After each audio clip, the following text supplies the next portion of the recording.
चुड़ैल पार्ट 1।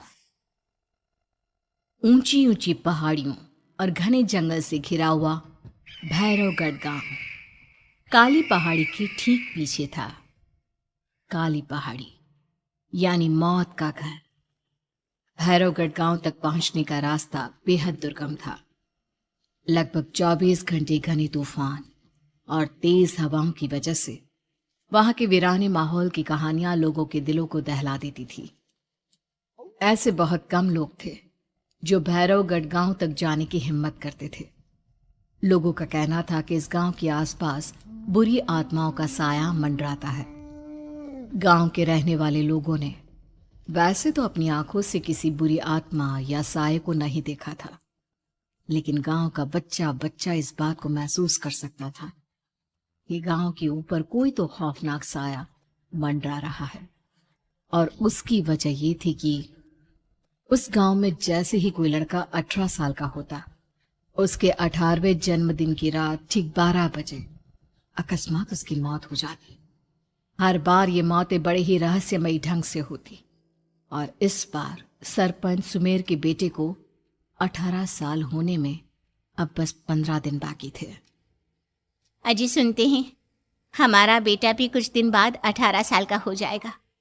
कहीं वो डायन उसे भी खा गई तो। कैसी बातें कर रही हो? जब वो इस गांव में ही नहीं है तो कोई भी डायन या बुरा साया उसका कैसे कुछ बिगाड़ सकता है? उसे कुछ नहीं होगा। हाँ जानती हूँ, आपने उसे पढ़ाई के बहाने इस गांव से बाहर निकाल शहर भेज दिया है, लेकिन ये भी तो सच है ना कि वो बार बार यहाँ आने की जिद करता रहता है। वो चाहे कितनी भी जिद कर ले जानकी, पर मैं उसे इस गांव में कभी वापस नहीं आने दूंगा।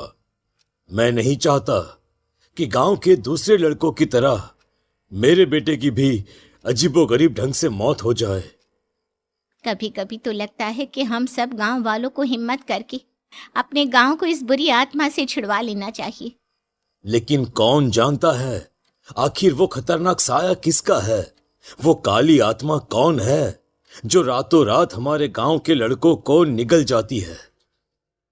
सुमेर और जानकी जब ये सारी बातें कर रहे थे तब रात के लगभग 10 बज चुके थे, और हर रात की तरह भैरवगढ़ गांव एक भयानक काले तूफान की आगोश में था।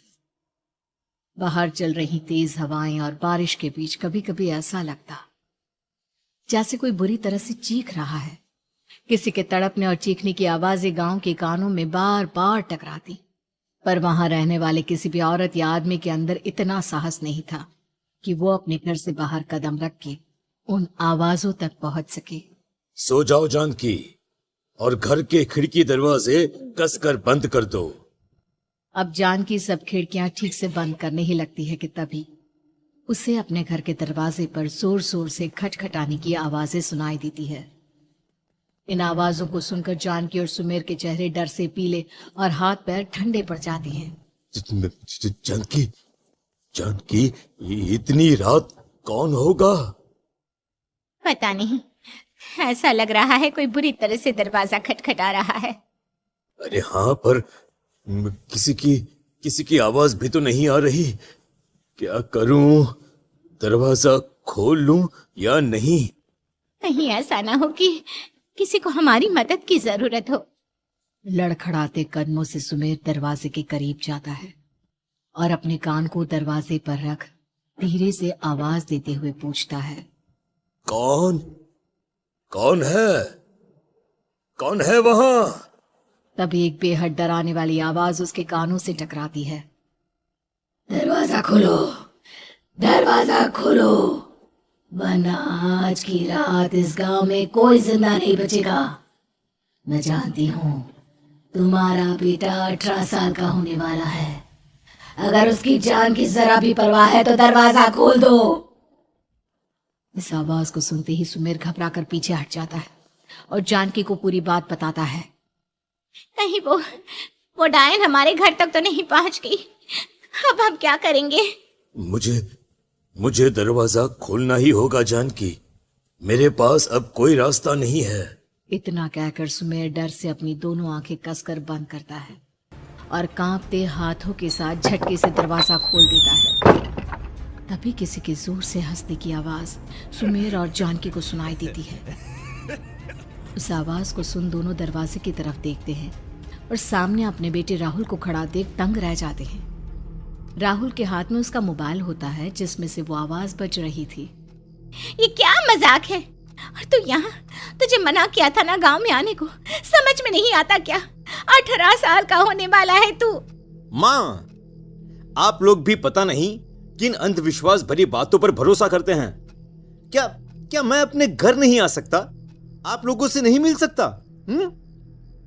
देख बेटा, हमने तुझे किसी वजह से ही इस गांव से दूर रखा था और यहां आकर तूने अच्छा नहीं किया। चल चल चल, मैं तुझे अभी के अभी वापस शहर छोड़कर आता हूं। ओफो पापा, आप बेकार की बातों से परेशान हो रहे हैं। बाहर इतना तेज अंधड़ तूफान चल रहा है, कहीं जाने की जरूरत नहीं है। मैं बस आप लोगों से मिलने आया हूं, कुछ दिन रहकर चला जाऊंगा। दिमाग खराब हो गया है इस लड़के का, नहीं जानता कि इस गांव में ये सुरक्षित नहीं है। किसने कहा था तुझे यहाँ आने को? ये आवाजें सुन, बाहर से जो आवाजें आ रही है तुझे सुनाई नहीं देती क्या? अरे माँ, जब जोर से तूफान चलता है, तेज हवाएं चलती हैं, तो इसी तरह की आवाजें आती हैं। ये बहुत नॉर्मल है माँ। नॉर्मल होगी तेरे लिए बेटा। 4 दिन शहर में पढ़कर आया है तो अपने माँ बाप की बात नहीं मान सकता। माँ, मुझे अभी बहुत जोरों से भूख लगी है, पहले कुछ खिला दो, और रात भी बहुत हो गई है। हम इस बारे में कल बात करते हैं, ठीक है? राहुल के वापस आ जाने से जानकी और सुमेर की आंखों की नींद उड़ गई थी। खाना खाने के बाद राहुल तो अपने बिस्तर पर जाकर सो गया, लेकिन जानकी और सुमेर पूरी रात उसके कमरे के बाहर पहरेदारी करते रहे। उन्हें पल पल इसी बात का डर था कि कहीं उनके बेटे को कुछ हो ना जाए। रात बीतती है, सुबह का सूरज निकलता है। अब जैसे ही वो राहुल को नींद से जागते देखते हैं तो उन दोनों के दिल को सुकून मिलता है। अरे माँ, पापा, आप अभी तक यहीं बैठे हैं? क्या पूरी रात सोए नहीं? जिनकी जवान बेटी की जान को खतरा हो, उन माँ बाप को नींद नहीं आती बेटा।